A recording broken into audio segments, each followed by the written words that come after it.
Request granted for nanay. Going to Bislig City. Ayan, maagang-maaga kami nagbiyahe.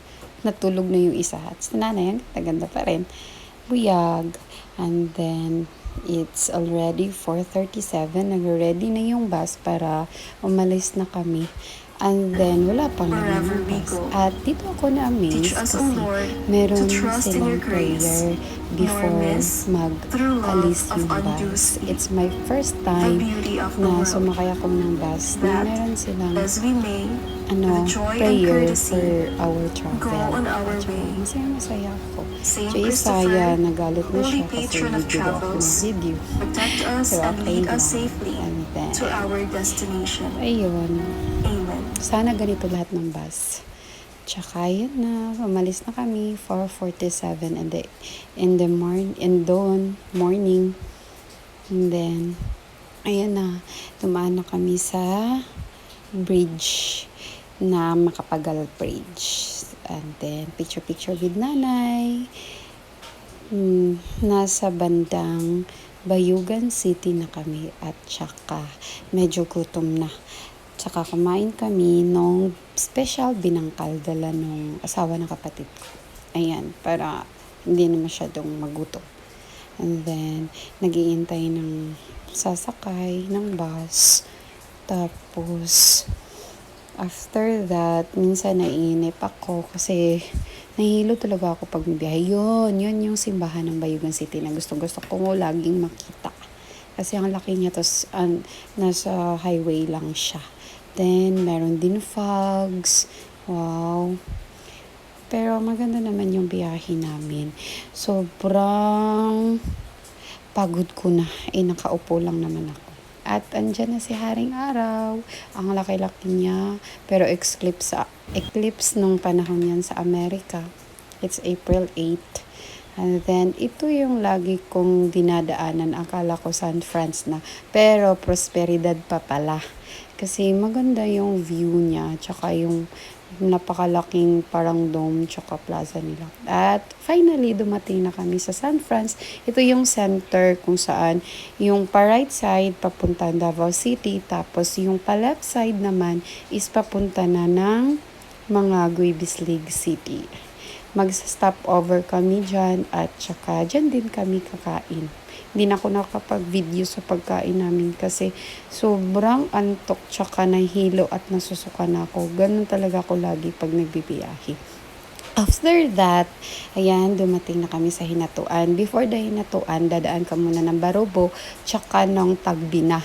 Ito yung Hinatuan, dito makikita yung Enchanted River. Napaka-progressive na yan. At finally, dumating na kami sa Bislig City at saka yung babaeng nakita nyo kanina, kilala pala ni nanay at dito din kami sa malaking tulay na nagdurugtong sa Forest Tribe tsaka Bislig City.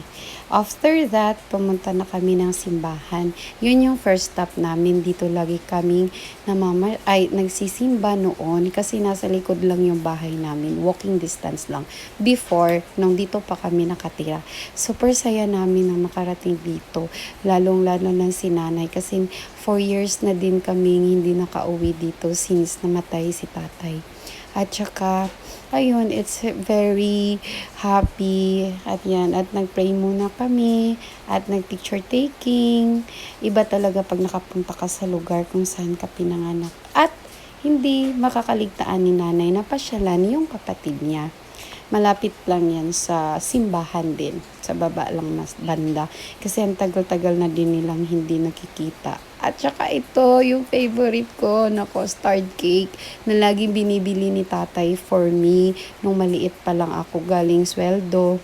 Yan, tsaka ang sarap-sarap talaga ng tinapay dyan. Yan yung Shellas. Ang tagal-tagal na nila, panahon pa ng pick-up sa Mangagoy.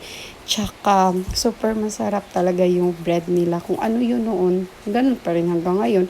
Ayan yung Shellas na custard. Ang sarap.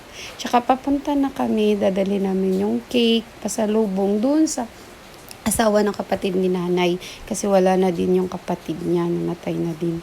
So, yung asawa na lang yung pupuntahan namin, tsaka mga pamangkin ni nanay. Super saya ni nanay na maipasyal namin siya sa mga goy. Dito kasi siya lumaki, nitibo na siya dito, kami din dito, kami lahat lumaki. At saka yun yung bagong coastal area, coastal road doon. And then yan, papasok na kami. Puro palayan. Ang sarap talaga pagpapunta ka ng probinsya. Naalala ko pa, lagi kaming pumupunta dito, tsaka naliligo sa Sapa. Ito din yung way papuntang Tinoyan Falls, which is ang Bagnan. Yan, puro palayan. Pero ngayon dine-develop na din siya para gawing subdivision. Nakakalungkot, no? Sana. At saka yan, finally nakita na sila ni Chasita. Super saya ni Tia. Tsaka nakwento pa niya na pinag-uusapan niya o sinasabi niya sa family niya, sana kaya si Risa. Hinahanap niya pa ako. At saka dumating naman kami. Super saya, dyan kami natulog. Pagka kinabukasan, yun, pupunta kami sa isang pamangkin ni nanay, anak din ni Chasita. Yan yung makikita mong lupain dyan sa bandang kanan, lupain niya ng anak niya. May asawa na rin yung pinsan ko. Ayan, super saya nila. Kapasyal, yung nanay ko parang Amerikana. Yung isa naman nasa likod lang. Kasi ayun yung mag-video ako. Pero yan, super saya yan. Tinawagan namin si kuya kasi andun sila dun sa manukan nila. At saka lapad-lapad. Tsaka yun yung bahay nila. Maliit pero maganda. Ayan, ganun talaga pag bukid. Masarap talaga tumira sa probinsya. Yan na, binilisan ko na para makarating na kami agad kasi ang hina-hina lumakad. Pero okay lang. Basta masaya si nanay. Masaya na rin kami. Ayan, pupuntahan namin doon kung ano meron doon sa loob. Yan yung lupain nila. Ayan, ganito lang kasimple dito sa probinsya. Palakad-lakad kami, maraming puno. Lagi akong namamasyal dito nung maliit pa lang kami. At nakita ko yung puno ng, ayan naman siya. Puno ng dragon fruit. Ganun pala yung dragon fruit, parang cactus. Tsaka maliliit pa yung bunga niya. Gustong-gusto nga mag-uwi ni nanay. Paano namin yan itatanim? Buti, tumutubo yung ano dito. Dragon fruit. Masarap pa naman yan.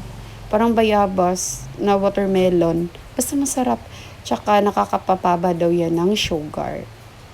At saka yan, finally, nagkita kami ni Kuya Buboy. Ayan. At saka si Ate Lisa, yung asawa niya. At saka, gusto pang magmanon. Papanuhin ako. Akala niya apo daw ako. Ayan. Ang saya-saya ni nanay. May fish pan din daw dyan. Noon, hindi pa yan ganyan. Pero ngayon, pagkita ko, oh my God, meron na silang manukan. Ang dami-dami nilang Rhode Island, tsaka yung kabir na manok. Ayan, ito yung panghanap buhay nila kasi agriculture si kuya.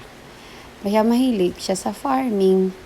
Ayan na ang lalaki ng manok. Ang sarap-sarap pa naman ito pag litsunin. Hindi. Tsaka native yung itlog nila. Meron din kami niyan dito sa bahay namin. Ayan, papakain. Tapos meron din daw silang dyan, yung fish pan ng tilapia, tsaka fish pan din ng yung tawag doon, hito. Yan. Wala talagang problema pag sa bukid ka nakatira. Sarap-sarap. Ayan, nagkukwento si ate. Inaasikaso nila. Ayan na. Nakita na namin yung mga tilapia. Saya-saya pa rin ang nanay ko. At saka masaya rin kami kasi nakapamasyal kami dito. Yung family taga-relatives, hindi mo talaga yan makakalimutan. Lalo na yung mga bata pa kayo, lagi kayong namamasyal. Ang sarap-sarap ko yan ng tilapia. Ulam na yung paningin ko sa kanila. Ayan, may mga manok din sila. Tsaka meron din daw silang greenhouse dyan na ilagyan ng grapes pero hindi man nagtubo. Hindi tumubo. Ayan, maraming manok. Tsaka pupunta din kami doon sa Pantat, yung hito. And then, yan, naglalakad kami. Habang naglalakad kami, sumisigaw na Riz, yung kambing, tawang-tawa si nanay. Ayan na, malapit na kami doon sa sa yung sa Pantat, yung hito. Ayan, ganyan siya kabait. Yung labidabs ko. Si Tia. Tsaka magpapakain kami dyan sa mga hito. Masarap yung hito. Gusto ko yan. Hindi yan marumi ha. Talagang nasa putik lang sila nakatira. Pero masarap yan. Pag may mga bisita daw, yan yung kinukuha nila, yung tilapia. Tsaka yan, para lulutuin at ipapakain sa mga bisita. Hindi kami kumakain yan. Kaya hindi na nagluto. Nagmamadali din kami kasi babalik pa kami doon sa simbahan. At saka sa kapatid ni nanay kasi yung asawa lang yung nakita ni nanay. At saka after nyan, wow, nagkita sila ni Charity at umuwi na din kami. One seat apart. Ay, naku, nakakahilo talaga mag-bus. Pero, super saya naman kasi napuntahan namin yung mga lugar na lagi naming pinupuntahan noon at kung saan kami lumaki. Tsaka nagbaon din kami ng tinapay na mainit-init pa. Laging ubos yung tinapay nila. Ayun, ang sarap. Grabe, kain ako ng kain. My God. And then, finally, nakarating na kami ng Butuan. Natulog lang ako buong biyahe. Ayan. Tsaka yung Agusan River. Super saya. One day na stay doon sa Lake City. At tsaka, ang saya-saya lang namin kasi napuntahan namin yung lugar na yun. Oh my God. Happy. Happy din si nanay. At saka happy din kami. Ang sarap talaga pag nabigay mo yung request ng nanay mo. Lalong-lalo na kung papasyal mo siya doon sa lugar kung saan niya gusto. Thank you for what? Akala niyo tapos na may bloopers yan. Kasi nanangalian kami sa hinatuan. Ayan. Ang sarap mananghalian. Nakatapat si Julio Barreto. Bakit naman dito sa kainan? Kakarapan niya. Pero okay lang. Happy pa din.